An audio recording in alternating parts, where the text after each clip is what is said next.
I'm Josh, one of the program developers here at Java Hospital. My job is to show you all the details of the code that allows you to schedule with one of our 3 leading doctors. Dr. Cho is our infectious disease specialist, Dr. Gabriel is our cardiologist, and Dr. Brown is our dermatologist. He also handles all common illnesses like the flu. They each work from 8 a.m. to 4 o'clock p.m. every day.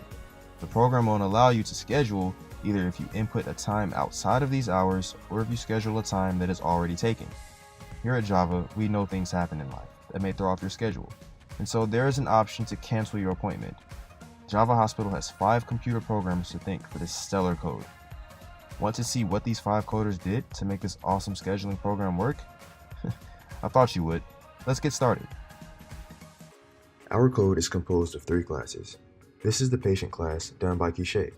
She created patient object fields for storing details such as patient date of birth. For the default constructor, she initialized the string variable that represents appointment time for the parameter. The next constructor creates a patient object from the provided parameters. It also acts as a placeholder for the patient. Lastly, Kishay created getter and setter methods that returns all the patient details.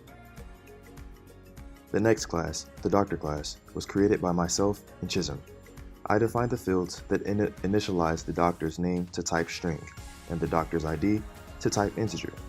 The integer 16 was finalized to represent the amount of time slots available in a day. Then I created a linked list for the schedule for each doctor. Chisholm created the default constructor that initializes the doctor name, doctor ID, and a linked list of patient objects that holds patient information. I then created an add patient method that adds a patient to the doctor's schedule and a remove patient method that allows the patient to remove themselves from the schedule. I also created a placeholder for the empty time slots. Finally, Chisholm created a print schedule method. This prints out the doctor's schedule starting with the time, then the patient name, then the reason for visitation. Our last class, the main class, was written by Amy and Kareem. Amy created a doctor object for the 3 doctors. She then created a hash map to handle the time and to pair the times to the linked list index. This hash map stores the time as the key and the related index as the value. She created print lines that gives the patient his or her options. Next, Kareem created the while loop that allows the user to opt out.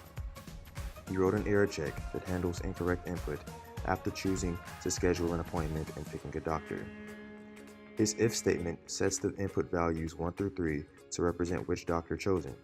The schedule is then printed from the selected doctor on line 78. Next, Amy uses a scanner that allows the program to receive input. She wrote error codes for the time inputs to check input validity.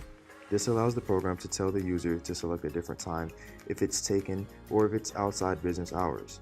A patient object is set to the info entered. It is added to the doctor's schedule, then the updated schedule is printed. In lines 120 through 133, Amy created more error handling code for doctor selection input. She ended off her code that prints the schedule. Kareem then came in and wrote the options of canceling, option C, or choosing the doctor's schedule. If the patient cancels, they are removed from the schedule on line 178. His else statement prompts for which choice A, B, or C.